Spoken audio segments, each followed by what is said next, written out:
Today I'm on my way to get a COVID test because I'm flying to Nevada on Wednesday. It's Monday morning right now. Now from Canada, before you travel to the United States, you have to show a negative test in order to cross the border. It costs $159 to get one of these tests if you're traveling. I've already been vaccinated, not that that matters at all, but like I wish it did. I don't know, then I would have saved myself 160 bucks. Right? To my understanding, there's 2 options they can do. 3 if you pay a little bit more. The first one is just like a centimeter inside your nose hole, nostril, which I'm hoping I get. And I think that's all the requirements I need. Number 2 is like the one that goes 3 centimeters into your nose cavity. And 3, a little bit more, you can do it anally, whichever requested. So I've been looking at Las Vegas homes for the past like week straight. The whole purpose of this trip is to like really experience different areas of Vegas to figure out would I want to live here, would I want to live here, like wherever.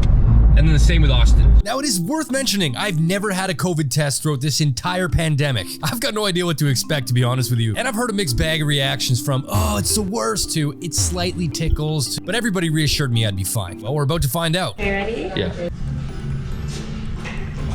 How do people not sneeze? Oh my God.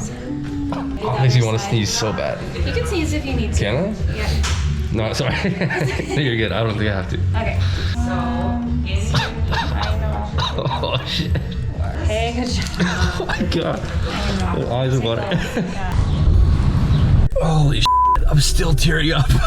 I handled that so poorly. Look at my eyes, man. I'm like crying. It doesn't hurt. It tickles like an insane amount. Like my eyes are still watering. I can't imagine getting that one that goes all the way up. There's like nobody in there. So anyways, the worst part is over. Next, I hopefully get my negative test results and I fly Wednesday at noon. Okay? We did it. I'm a champ. I don't know. I'll see you guys when I leave in 2 days. Equipped with a negative COVID test but a positive attitude, I was on my way to Las Vegas. Now, of course, there was no direct flight to Vegas from Toronto, so I had to go through Charlotte first. Quick pit stop, and we were on our way to Sin City. Woo.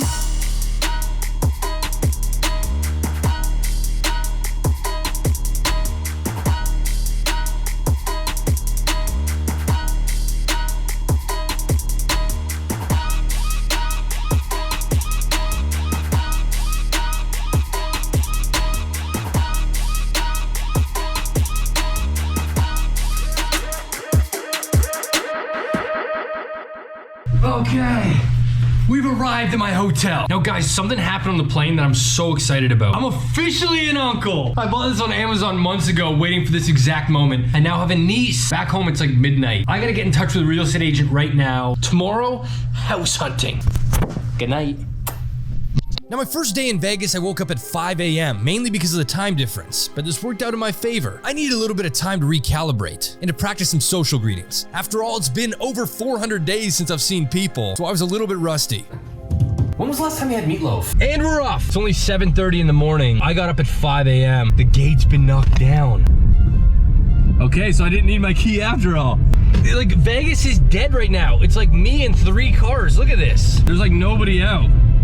Now they say Vegas is a city that never sleeps. That's not true. During the day, it's completely dead.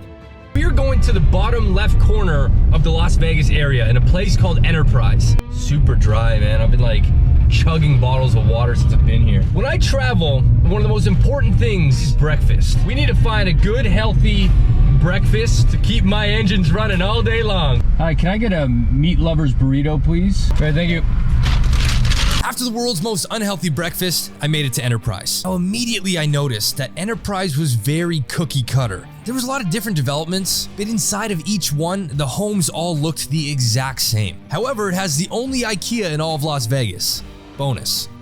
Every single complex is gated. I can't get in to see any sort of like, close-ups of homes. It sounds like what a burglar says. Because this is the bottom left of Vegas, everything to the west of that, which is all of this, is just all, I think this is Red Rock Canyon. So for the most part, this is Enterprise. Like obviously not this, like there's homes, like there's homes over there. But I find that a lot of the homes will back on to this, which is the outskirts of Las Vegas. Quiet, it seems safe here. Main issues are not a lot of green space for dogs. It's a lot of this rocky stuff. There's like no lawns. It is nice. Like you have a lot of space and it's quiet. It's not super far from the strip. So far, like Enterprise. You'll see all these little signs here. See these signs right there? Boom, boom, those two. Those are everywhere. Just developments going up so cookie cutter. Like you're just getting like a house, you know? Like there's no sort of stylized. Now I had a few hours to kill before my first house showing, so I decided to drive out 20 minutes to see how far in the middle of nowhere I could get from Enterprise. This is 10 minutes in. Being on the outskirts of Vegas, most properties or neighborhoods would pretty much back on to Red Rock Canyon. All right, it's time for our first house. This is one that I scouted all the way from Canada. I was really glad I was able to see this one. So when you walk in, you can go up, you can go right down again, or you can turn left to get to the main living area. Now the people living here at the time had a baby, so you'll notice a lot of things are themed around having a baby. So the second floor of the house is the main living area. You got this big living room, a dining room, and this big new kitchen. I believe these homes were all built in 2019. One of the first things I noticed were the glass cabinets at the top, which I can display some art, which would be amazing. And this house had a massive food pantry. And for one guy, I don't think I need that much space, but it's a plus. So already very open concept, great for hosting people. Just off the kitchen, you had a bathroom, which is sink, toilet, and another little shelf if you want to display art.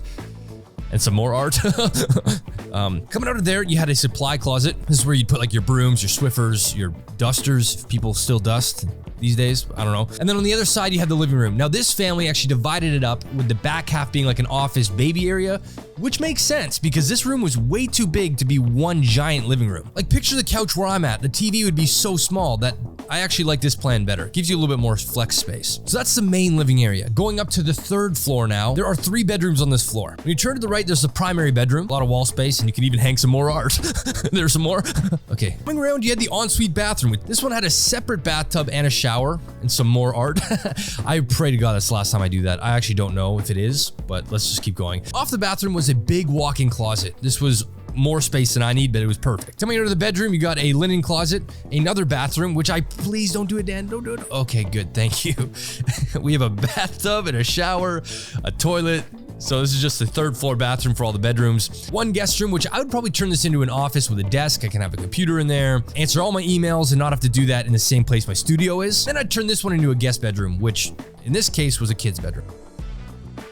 Now going up to the 4th floor, which is the main selling feature and why I'm obsessed with this area. This entire development has rooftop decks.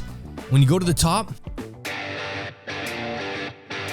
you've got 360 views of Red Rock Canyon, and you could even see the Las Vegas Strip from up here. This is such a great entertaining space. You could eat up here, you can have a barbecue because there's a gas line up there. There's also a hose line up there, and you just have incredible views of the entire Las Vegas Valley. And at night, you could see the entire Strip lit up. This complex actually has a rule where you can't have umbrellas up at night. But the reason being so everyone else's rooftops won't get blocked by the view of the Strip.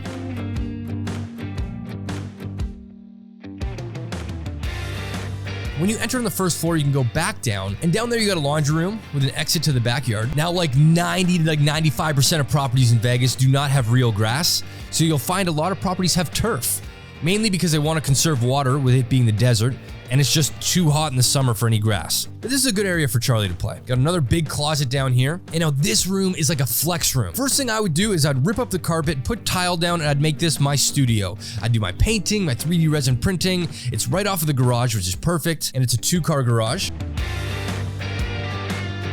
And there's a big sliding door at the back so I could open it up and let fresh air in there in case I am painting. Overall, this house was more than enough space for me, and it was well within my budget.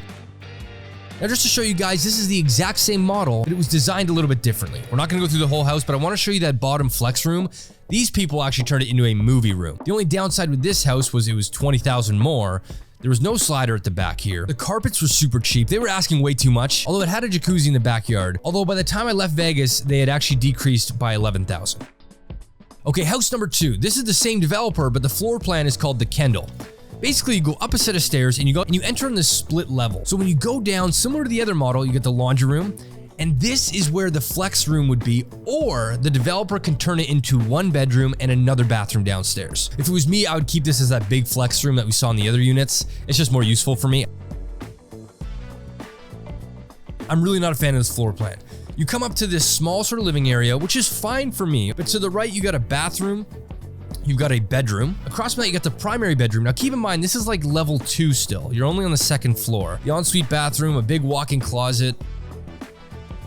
And this is really where you enter the house, which is kind of bizarre. Going upstairs to the 3rd floor is where the living area actually is. So it's a nice big living area. It's a little bit smaller because in this model, you got a front-facing balcony. Living room, dining room, big kitchen still. Perfect amount of space for me. It's just the floor plan of this. You come around, there's a set of stairs. You got the 3rd floor bathroom.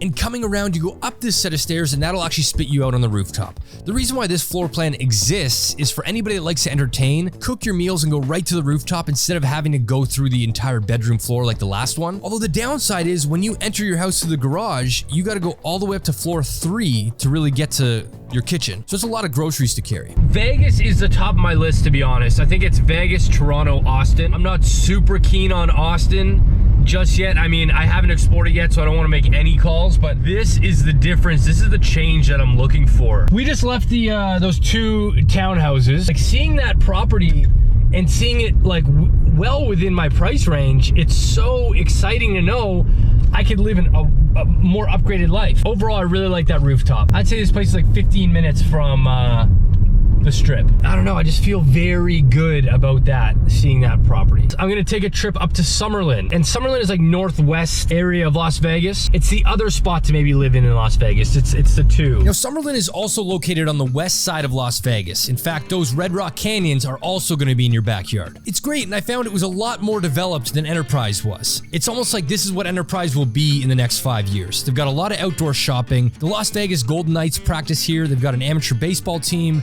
This green patch actually in the winter turns into a skating rink. There's also Red Rock Casino in Summerlin, so if I really wanted to entertain people, I didn't have to go to the strip. But the developer that made the homes that I just showed you is making a brand new neighborhood up in Summerlin. So I decided to check out the area of where it's gonna be built. We're now in Summerlin, and this is the location of the custom build of the homes we just saw. So I've got 2 options. One, I buy a pre-built home within my time frame of this year over an Enterprise, which is all the way over there. Safe area, close to the airport and closer to the strip. If I wait, I can get a custom build all the way up here in Summerlin. Definitely more parks. It's way greener. You're pretty much as far on the edge as you can possibly go with Las Vegas before you hit the mountains where they're not gonna build. It's something to consider. How important is this timeline for me to get out of Toronto within a year?